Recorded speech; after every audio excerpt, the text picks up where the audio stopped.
Okay, bismillahirrahmanirrahim. Tazkirah pendek ni, ada orang tanya, banyak soalan orang tanya.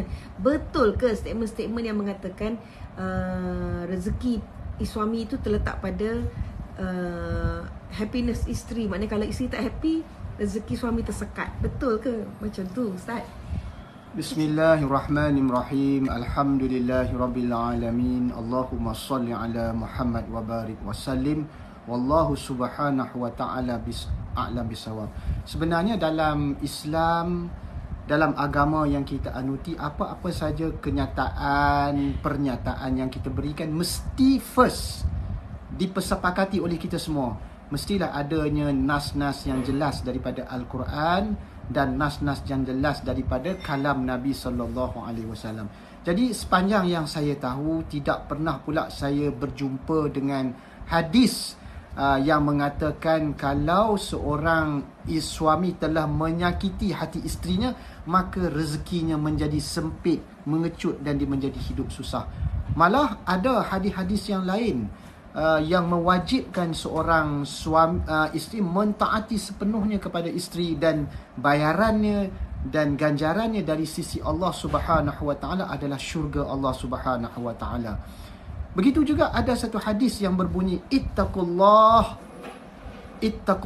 fin nisa fa innakum akhastumuhunna bi amanatillah atau kama qala sallallahu alaihi wasallam. Ini ada hadis betul di mana Nabi sallallahu alaihi wasallam bersabda, wahai para suami, hendaklah kamu bertakwa kepada Allah, takut kepada Allah dalam perkara yang berkaitan dengan hak-hak isteri. Jadi memang kena jaga hak-hak isteri kita. Jangan menzalimi mereka, kerana kita telah mengambil mereka dengan kalimah Allah yang ada dalam Al-Quran.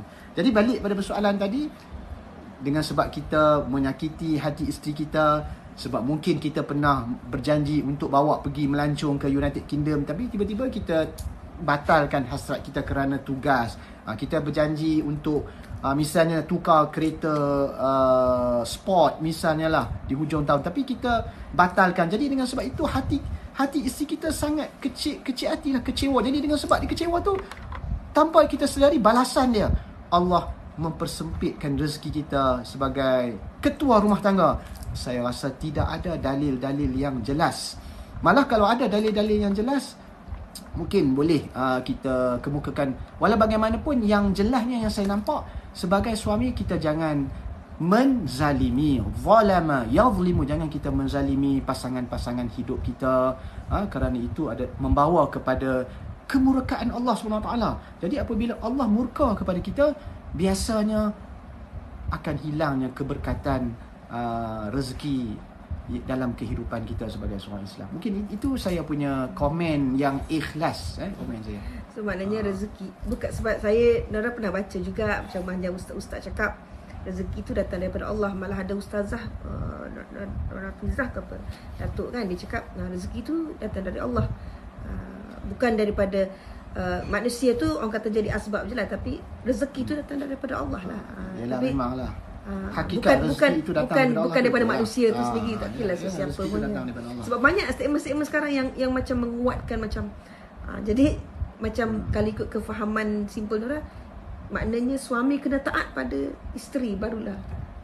Yalah, kalau if I am not allowed absolutely to hurt the feeling of my wife, sebagai contoh lah. Jadi mana memang kena akur dengan segala kehendak. Maknanya seorang suami tu konsepnya kena akur dengan segala kehendak.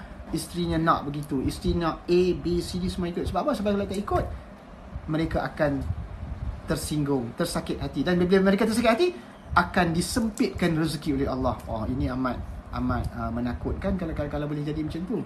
Tapi sebaliknya tak, Nabi mengajar kalau seorang isteri menjaga sembahyangnya, menjaga zakatnya, menjaga kehormatan dirinya, dan dia taat kepada suaminya dalam perkara-perkara yang bukan saja wajib, yang sunat, tapi juga yang harus dia taat, maka hadis sahih, maka isteri tersebut akan masuk ke dalam syurga melalui pintu mana yang dia ingini. Menunjukkan besar sangat ganjaran yang Allah sediakan kepada isteri yang sanggup taat dan obey kepada kehendak-kehendak dan perintah suaminya. Wallahu alam.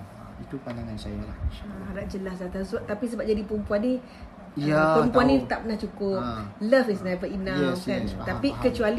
kecuali kepada hamba-hamba yang sangat-sangat bersyukur lah. Ya, ya. Maknanya dapat sikit bersyukur, dapat banyak lagi bersyukur, kan. Malah dalam pandangan saya, kalau seorang sebenarnya pintu rezeki ni di sini, kalau suami isteri dalam hidup suami isteri, kalau seorang isteri sentiasa memberi support, memberi moral support, memberi spiritual support, memberi sokongan, sentiasa membantu suami, sentiasa redha dengan senang susah suami, saya percaya itu sebenarnya insya-Allah akan kunci mendatangkan keberkatan dalam kehidupan suami dan isteri. Dan di situ itu yang berkat tu, barakah. Berkat itulah yang akan menambahkan rezeki dalam kehidupan suami isteri, sebagaimana pengorbanan yang luar biasa yang ditunjukkan oleh ibu kita Khadijah. Ibu kita Khadijah radhiyallahu anha, dia telah mengorbankan seluruh hidup dia untuk memberi kesenangan kepada Rasulullah. Maka dia mendapat kedudukan dan penghormatan yang tinggi di sisi Allah Subhanahu Wa Taala, dunia dan akhirat. Dan Nabi tak pernah lupakan dia. Cuba kita fikir, Nabi sepanjang hidup sehingga akhirat, dia tak pernah melupakan Khadijah radhiyallahu anha. Kalau kita tanya balik kenapa? Jangan lupa pengorbanan dia kepada Nabi sallallahu alaihi wasallam itu menyebabkan Nabi tidak pernah melupakan dia. Insya-Allah. Tapi nak selit juga, jangan lupa pula Khadijah tu adalah seorang isteri yang lebih tua daripada Nabi, Ya, dan juga merupakan janda, kan. Yes, janda 2 kali. Mungkin ramai yang tak tahu dalam pasal ni.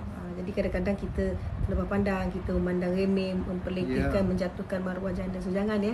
Sebab Ya. Nabi, junjungan kita pun berkahwin dengan janda. So jangan, tak semua janda tak baik macam Ya, tu. Kita kena husnuzon pada Ya. manusia. Jangan judge, kita jangan ambil kerja malaikat, jangan ambil kerja Tuhan lah. Kita nak judge orang itu, kita judge diri kita, betulkan diri kita, muhasabah diri kita. So terima kasih di atas InsyaAllah, barakallah, semoga mendapat sedikit manfaat daripada sedikit perkongsian ilmu InsyaAllah. yang ikhlas dari saya, insyaAllah. InsyaAllah. Wallahu a'lam. Terima kasih.